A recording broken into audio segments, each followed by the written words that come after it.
Hello to all, सभी को मेरी ओर से नमस्ते। Welcome back in this another video. और आज की वीडियो में हम विक्टोरियन पीरियड को आगे कवर करेंगे। और आज की वीडियो जो है ये होने वाली है हमारी part 7 video on the Victorian period of English literature. और इस वीडियो के अंदर हम सॉल्व करने वाले हैं 10 questions. So all of you sit attentively and try to answer the questions. और जो मैं बोलने वाली हूँ उससे पहले कोशिश करो कि आप उस चीज़ों को बोल बोल करके याद रखो, क्योंकि उसी से ही आपको लॉन्ग टर्म मेमोरी में फिट हो जाएंगी चीज़ें। So without any delay let's get started with our first question. आज की वीडियो का हमारा जो पहला क्वेश्चन होने वाला है वो पूछ रहे हैं हमसे कि मैच दी फॉलोइंग करना है आपको। यहाँ पर हमें दिए गए हैं कुछ कैरेक्टर्स और यहाँ पर कुछ दिए गए हैं works, and now we have to match these characters to the works.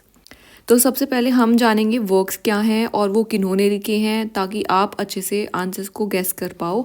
सबसे पहला जो वर्क है यहाँ पर है वो जेन आयर है। जेन आयर, सबको पता है कि that Jane Eyre is a work which is written by Charlotte Bronte. Charlotte Bronte ने लिखा है, विक्टोरियन एज की वुमेन राइटर है, बहुत इंपॉर्टेंट है और बहुत ही इंपॉर्टेंट वर्क है जेन आयर। और अगर आपको इसकी स्टोरी याद हो तो this is a buildings Roman. Buildings Roman क्या होता है? विच tells the story of a character, या जो प्रोटेगनिस्ट होता है उसका डेवलपमेंट कैसे हुआ है, उसका मोरल और स्पिरिचुअल डेवलपमेंट कैसे हुआ है फ्रॉम चाइल्डहुड टू एडल्टहुड। तो ये बिल्डिंग्स रोमन होता है। And this Jane Eyre is an example of bildungsroman which tells the story of Jane. तो इसके अंदर जेन एक लड़की है, उसकी पूरी की पूरी स्टोरी बताई गई है। और इसके अंदर जो मेजर कैरेक्टर है वो तो एक जेन खुद हो गए, and other character is mister Rochester. तो सी का आंसर हमारा मैच हो जाएगा 1 के साथ। और जब भी हम ऑप्शंस में देखेंगे सी का 1, तो we can mark the answer alpha as the correct option here. लेकिन हमें बाकी सारे ऑप्शंस भी अच्छे से पता होने चाहिए। सेकंड वर्क देखते हैं। सेकंड वर्क है हमारा वुदरिंग हाइट्स। जो वुदरिंग हाइट्स है, this is a work which is written by Emily Bronte. Emily Bronte. Emily Bronte कौन है? ये शार्लोट ब्रोंटे की सिस्टर हैं और दोनों एक सूडोनेम यूज़ करेंगी। जो जेन आयर है उनका जो सूडोनेम है ना वो सी से शुरू होता है, और जो हमारी एमिली ब्रोंटे हैं उनका जो सूडोनेम होगा वो हमारा ई से शुरू होगा। तो remember that Wuthering Heights is a work which is written by Emily Brontë, जो कि कौन है? शार्लोट ब्रोंते की बहन है। एंड वुदरिंग हाइट्स का हमारा जो मैच होगा वो है हिथक्लिफ। तो हिथक्लिफ जो कैरेक्टर है ना वो मेजर कैरेक्टर है from the work Wuthering Heights. और वुदरिंग हाइट्स किन्होंने लिखा है? एमिली ब्रोंटे ने लिखा है। अगले ऑप्शन पे आते हैं। अगला हमारा है work vanity fair. Vanity fair भी बहुत ज़्यादा इंपॉर्टेंट है, और ये हमारा जो वर्क है ये लिखा है मैक पीस ठाकरे ने, THACKERAY। तो Vanity Fair is a work which is written by Makepeace Thackeray, and the important character from Vanity Fair is Becky Sharp. तो जो बेकी शार्प है वो एक इम्पॉर्टेंट कैरेक्टर हमारा हो गया वैनिटी फेयर से। वैनिटी फेयर की स्टोरी मैं कमिंग क्वेश्चंस में बताऊंगी बड़े अच्छे से। पिप हमारा बच जाता है।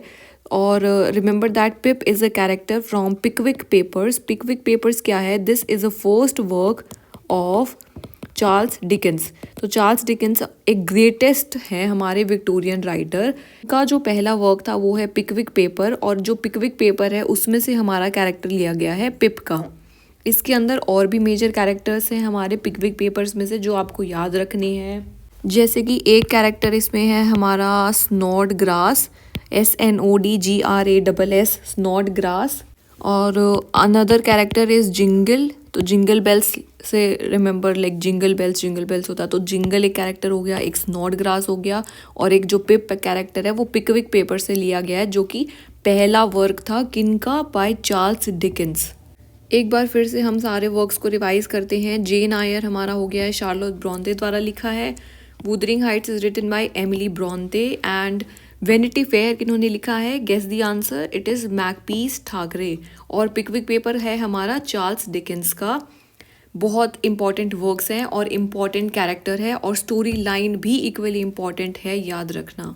Coming on to the next question. Second question है आज की वीडियो का हमारा। इस क्वेश्चन में भी हमें मैच दी फॉलोइंग पूछा है। यहाँ पर हमें कुछ कैरेक्टर्स दिए गए हैं और बोला है कि ये कैरेक्टर्स को मैच कर दो कि कौन से राइटर इन कैरेक्टर्स को यूज़ करते हैं। तो इसमें हमें ये भी पता होना चाहिए कि ये कैरेक्टर कौन से वर्क में अपीयर हो रहा है, that is also equally important. इस क्वेश्चन में एक थोड़ा सा करेक्शन है, यहाँ पर जो है विलियम मैकपीस, यहाँ पर हमें ऐड करना है ठाकरे। तो ये वाला जो ठाकरे वर्ड है ये यहाँ नहीं आएगा, और ये हमारा जो कैरेक्टर है ना यहाँ पर है, ये मार्टिन चुज़लविट। तो ये इधर शिफ्ट हो गया है, तो इसको भी यहाँ से कैंसिल करना है। And now you can match कि कौन सा character is related to which writer. सबसे पहला हमारा इसमें कैरेक्टर हो गया मैगी टुलिवर। तो मैगी टुलिवर बहुत बहुत बहुत इंपॉर्टेंट कैरेक्टर है and is taken from the work Mill on the Floss. Mill on the Floss, तो वेरी वेरी इंपॉर्टेंट वर्क है। We will discuss this work in detail, क्योंकि यहाँ पर हम सिर्फ क्वेश्चंस डिस्कस कर रहे हैं, तो I can not tell you each and every thing in this video, फिर वीडियो बहुत लंबी हो जाती है। तो remember that Maggie Tulliver is a character which is taken from Mill on the Floss. और मिल ऑन द फ्लॉस एक बहुत इंपॉर्टेंट वर्क है जो कि लिखा है जॉर्ज एलियट ने। जॉर्ज एलियट है हमारी एक फीमेल राइटर है विक्टोरियन एज की, बहुत ग्रेट है। सूडो नेम यूज़ करके वो सारी अपनी राइटिंग्स लिखेंगी उस टाइम पे, लेकिन तो उनका जो सूडो नेम है दैट इज़ इक्वली इम्पॉर्टेंट। तो हम मैगी टुलिवर को मैच कर देंगे हमारा जॉर्ज एलियट से। ए का जब आंसर हो जाएगा हमारा 3, तो ए की ऑप्शन में है, हम आंसर तो यहाँ पर टिक कर सकते हैं that alpha option is the correct option. But before that we must know other options also, वो भी देखेंगे हम फटाफट से। नेक्स्ट इसमें हमारा जो कैरेक्टर है वो है मार्टिन चुज़लविट का character, and this is the character which is given by Charles Dickens. तो इनको हम मैच करने वाले हैं चार्ल्स डिकेंस के साथ। रिमेंबर दैट जो चार्ल्स डिकेंस है ना, उनके जो जितने भी वर्क्स लिख रहे हैं वो, तो उनके जो वर्क्स है ना उनका जो टाइटल है that is after the protagonist. जैसे कि फॉर एग्जाम्पल डेविड कॉपरफील्ड, तो डेविड कॉपरफील्ड में वो किन की स्टोरी बता रहे हैं, डेविड प्रोटेगनिस्ट की बता रहे हैं। तो वैसे ही ना इन्होंने एक वर्क लिखा है जिसका क्या टाइटल है हमारा, the life and adventures of Martin Chuzzlewit. तो वहीं से मार्टिन चुज़लविट को आप मैच करोगे चार्ल्स डिकेंस के साथ। ये हमारा बी का 1 हो गया। नेक्स्ट है हमारा Henry Esmond. Henry Esmond is the character which is created by William Makepeace Thackeray. Remember that जो विलियम ठाकरे हैं उन्होंने एक वर्क लिखा था जिसका टाइटल है हमारा the history of Henry Esmond. The history of Henry Esmond. तो ये हेनरी एस्मोंड वही हैं जिनके नाम के ऊपर ही वो वर्क लिखते हैं, तो इम्पॉर्टेंट है। And remember that it is by William Makepeace Thackeray. क्या वर्क था, the history of Henry Esmond. Last हमारा बच गया पॉल क्लिफोर्ड। तो जो पॉल क्लिफोर्ड है ना, इसी टाइटल के साथ एक वर्क लिखा है हमारा एडवर्ड बुल्वर लिटन ने। तो इसको भी याद रखना है कि जो पॉल क्लिफोर्ड है is a work which is written by Edward Bulwer Lytton. और जो पॉल क्लिफोर्ड है इसका जो हमारा प्रोटेगनिस्ट है वो पॉल क्लिफोर्ड ही है।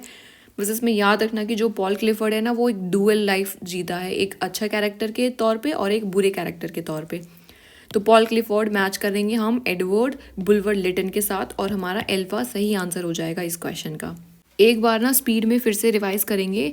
मैगी टुलिवर कहाँ है, the Mill on the Floss जो वर्क है which is written by George Eliot. तो मैगी टुलिवर कैरेक्टर इंपॉर्टेंट है from the work Mill on the Floss by George Eliot. Second हमने देखा Martin Chuzzlewit, life and adventures of Martin Chuzzlewit which is the work which is written by Charles Dickens ने लिखा है, और वहाँ से character है हमारा मार्टिन चुज़लविट का। नेक्स्ट इसमें हमने देखा कि हेनरी एस्मोंड है, the history of Henry Esmond work है which is written by William Makepeace Thackeray. और लास्ट ऑप्शन था हमारा इसमें पॉल क्लिफोर्ड। पॉल क्लिफोर्ड अभी मैंने बताया कि पॉल क्लिफोर्ड ड्यूअल लाइफ जीता है, and this is a work which is written by Edward Bulwer Lytton. अगले क्वेश्चन पे आते हैं। इसके अंदर हमसे पूछ रहे हैं that which novelist's father was confined for डेप्ट इन द मार्शलेशा प्रिजन। तो ये एक हमारा जेल का नाम है, और हमसे पूछा जा रहा है कि कौन से नोवेलिस्ट के पिताजी को इस जेल के अंदर बंदी बना के रखा गया था, और क्यों रखा गया था, क्योंकि उन्होंने अपना कर्जा वापस से नहीं चुकाया था। तो उनके ऊपर बहुत ज़्यादा कर्जा था और इसीलिए उनके पिताजी को जेल के अंदर बंद कर दिया गया था। And now we have to tell कि वो कौन से नोवेलिस्ट थे। सबसे पहला हमारा इसमें ऑप्शन है बेंजामिन डिसरेली। बेंजामिन डिसरेली का आपको पता होना चाहिए that he was a former prime minister of UK. तो ये प्राइम मिनिस्टर रह चुके हैं यूनाइटेड किंगडम के। Second option is Charles Dickens. तो हमने देखा है कि जो चार्ल्स डिकेंस है वो सारे पुवर्टी से स्ट्रिकन कॉन्सेप्ट्स को देखते हैं, सोसाइटल कॉन्सेप्ट्स हैं, प्रिजन रिफॉर्म्स पे बात करते हैं, और ये इसका हमारा करेक्ट आंसर ना चार्ल्स डिकेंस ही है। तो रिमेंबर दैट जो चार्ल्स डिकेंस है ना वो ग्रेटेस्ट विक्टोरियन राइटर है। इनको कभी नहीं भूलना है, और इनके ना सारे वर्क्स भी आपको क्रोनोलॉजी में याद रखने हैं। नेक्स्ट ऑप्शन हमारे विलियम मैकपीस ठाकरे। इनका जो इम्पोर्टेंट वर्क है वो है the Vanity Fair. We will discuss this work, the Vanity Fair, remember the title, the Vanity Fair. और delta option is Bulwer Lytton. Bulwer Lytton का जो important work है वो है पॉल क्लिफोर्ड, जो अभी हमने ऊपर वाले क्वेश्चन में देखा था, पॉल क्लिफोर्ड। तो रिमेंबर दैट कि कौन से नोवेलिस्ट है जिनके फादर को डेथ के उसमें जेल में रखा गया था, दैट इज चार्ल्स डिकेंस। तो यहाँ पर प्रिजन का नाम भी आपसे पूछा जा सकता है, तो प्रिजन का नाम भी आपको टिप्स पे होना चाहिए कि कौन सा प्रिजन था वो। अगले क्वेश्चन पे आते हैं, which famous character is always waiting for something to turn up. इस क्वेश्चन को मैंने पहले पिछले वाले क्वेश्चंस में बताया था, waiting for something to turn up. तो पूछ रहे कि कौन सा कैरेक्टर है जो हमेशा मतलब सोचता रहता है कि भाई कुछ अच्छा होएगा, कुछ बढ़िया होएगा, तो हमें बताना है कि कौन सा कैरेक्टर है।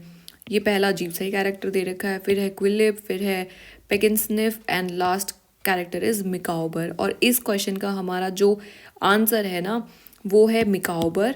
मिकाओबर कौन है? ये एक फादर का रोल प्ले कर रहे हैं। He is modelled on the characteristics of the father of Charles Dickens.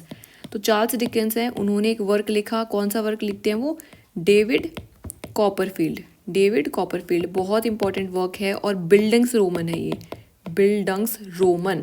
Bildungs Roman का मतलब होता है कि जो कि स्टोरी बताएगा आपकी डेवलपमेंट की, कि आपने बचपन से एडल्टहुड तक कैसे डेवलपमेंट करा, क्या आपकी साइकोलॉजी थी, क्या आपका मॉरल डिलेमास थे, सब कुछ बताता है ना, वो होता है बिल्डिंग्स रोमन।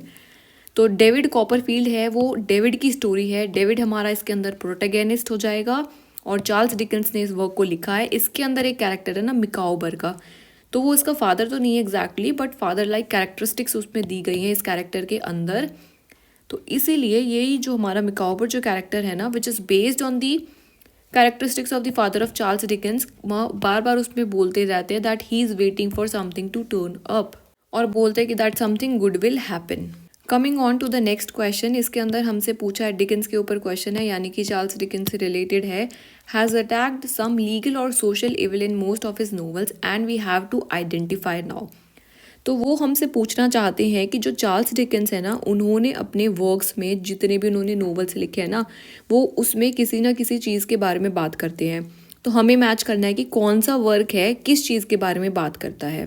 पहला जो वर्क है वो दे रखा है इसमें ओलिवर ट्विस्ट, फिर Bleak House, Little Dorrit and Nicholas Nickleby. तो सबसे पहला याद करने की चीज़ हो गई कि ये सारे के सारे वर्क्स किन्होंने लिखे हैं, they are written by Charles Dickens. तो ये बहुत इंपॉर्टेंट वर्क्स हैं, Oliver Twist, Bleak House and Little Dorrit और Nicholas Nickleby. And now we will try to answer the question. सबसे पहला ओलिवर ट्विस्ट है। ओलिवर ट्विस्ट की अगर आप सबको स्टोरी थोड़ी थोड़ी भी याद आ रही हो कि वो ओलिवर की स्टोरी के बारे में बात करते हैं, और जो इसमें कैरेक्टर है हमारा Oliver, who is raised in a work house. Work house यानी कि कुछ फैक्ट्री वैक्ट्री है जिसमें उसका पूरा मतलब जीवन व्यतीत होता है, फिर वो भाग जाता है, मतलब उसकी पूरी स्टोरी की स्टोरी है इसमें ओलिवर ट्विस्ट की। तो you can match this Oliver twist with work house, क्योंकि ये वर्क हाउस में रहता है शुरू में, इनिशियल में। तो ओलिवर ट्विस्ट को मैच करना है वर्क हाउस से।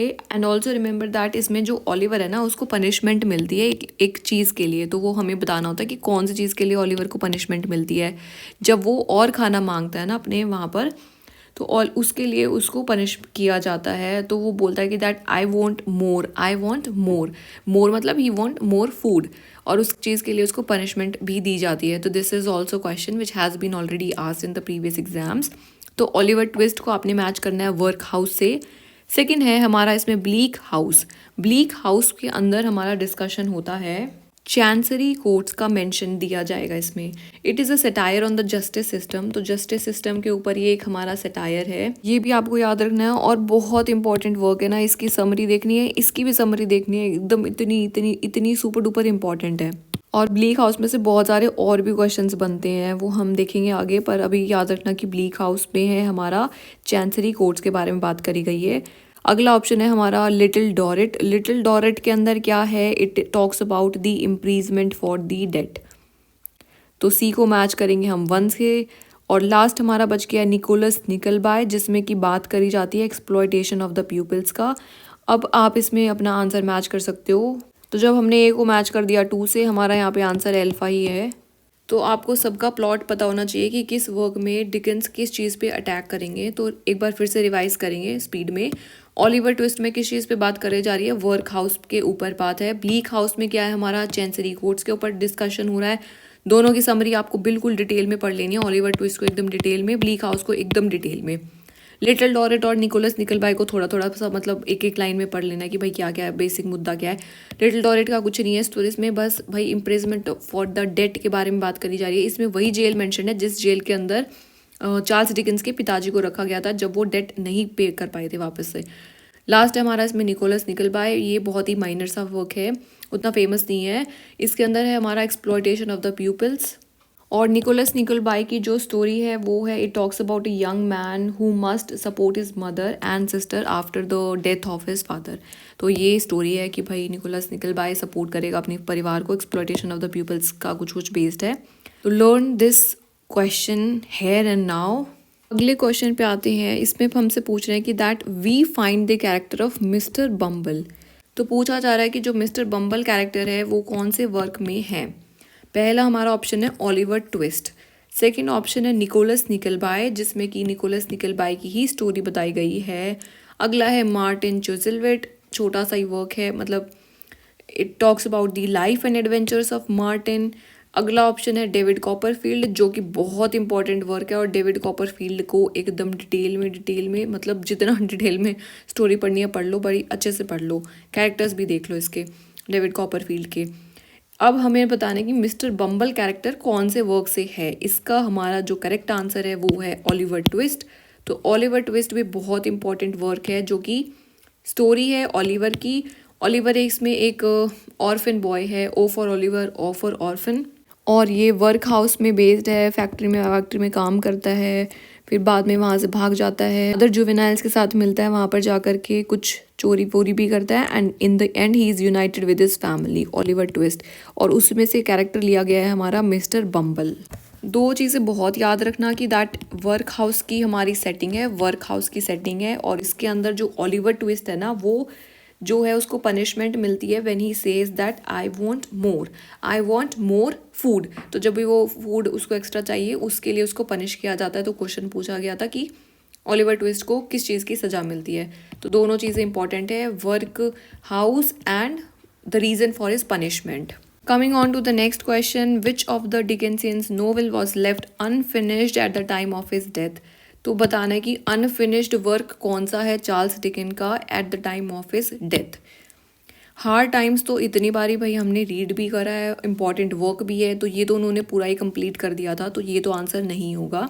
अगला है हमारा ऑप्शन मार्टिन चुज़लविट। मार्टिन चुज़लविट का क्या बताया था मैंने कि ये भी कंप्लीट कर चुके हैं, adventures and life of Martin Chuzzlewit की स्टोरी है, मार्टिन के बारे में है, तो ये भी हमारा आंसर नहीं हो जाएगा। तो बच गए हमारे दो, अगर थोड़ा बहुत कन्फ्यूजन भी होएगा तो इन दोनों में होएगा।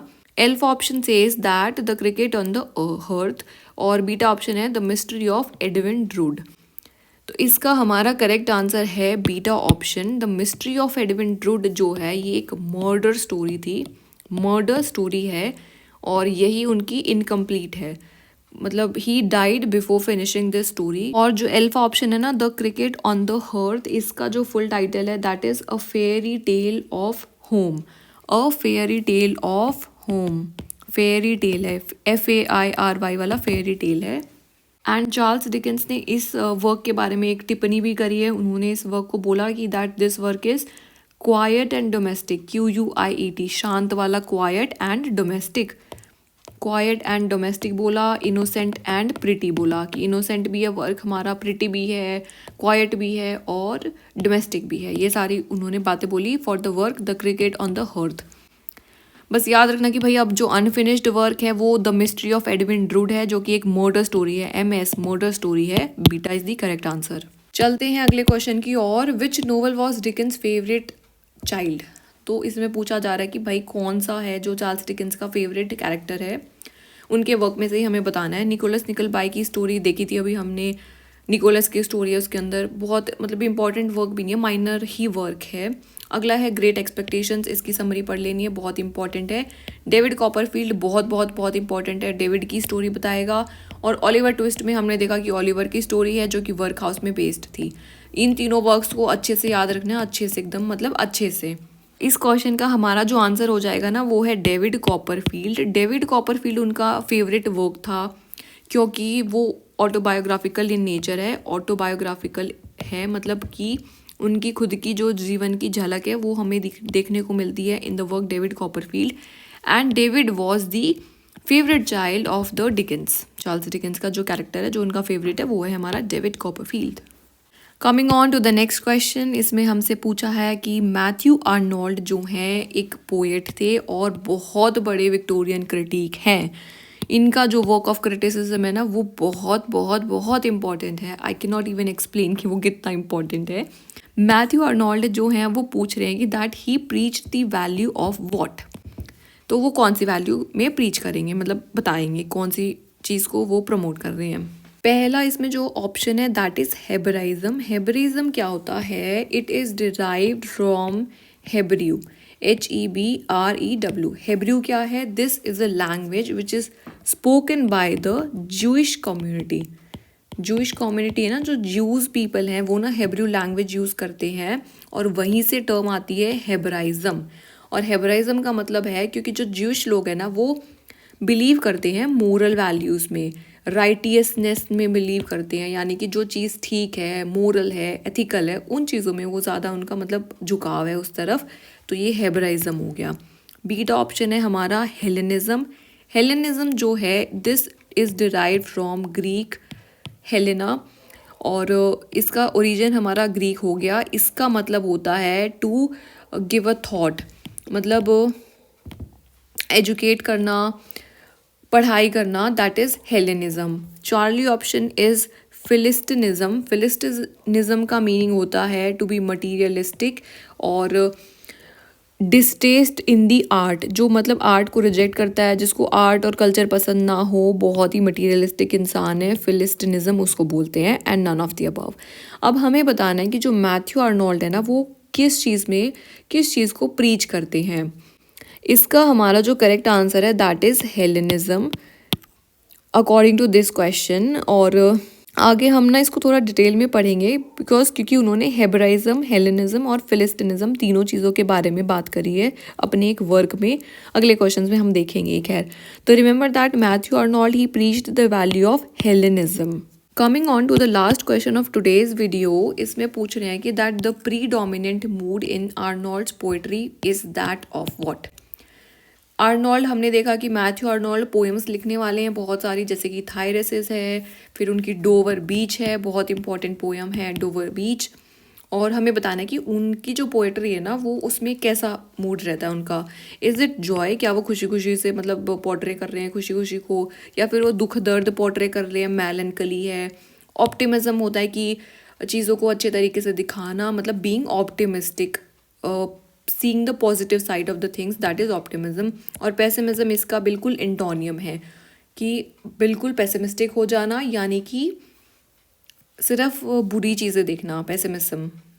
तो हमें बताना है कि आर्नोल्ड की जो पोएट्री है ना वो कौन सा उनका मूड है। सो द करेक्ट आंसर है इज़ मेलनकली। अब वो जितने भी पोएम्स लिखेंगे वो सारे दुख दर्द में लिखने वाले हैं, मेलनकली मूड में लिखेंगे। और हमें पता होना चाहिए कि जो मैथ्यू आर्नोल्ड है ना वो इंस्पेक्टर ऑफ स्कूल्स की पोस्ट पे थे, यानी कि जो स्कूल्स होते हैं ना उनको इंस्पेक्ट करते थे, तो इंस्पेक्टर ऑफ स्कूल्स बोलते हैं उस टाइम पे उनको। And he is also known as sage writer.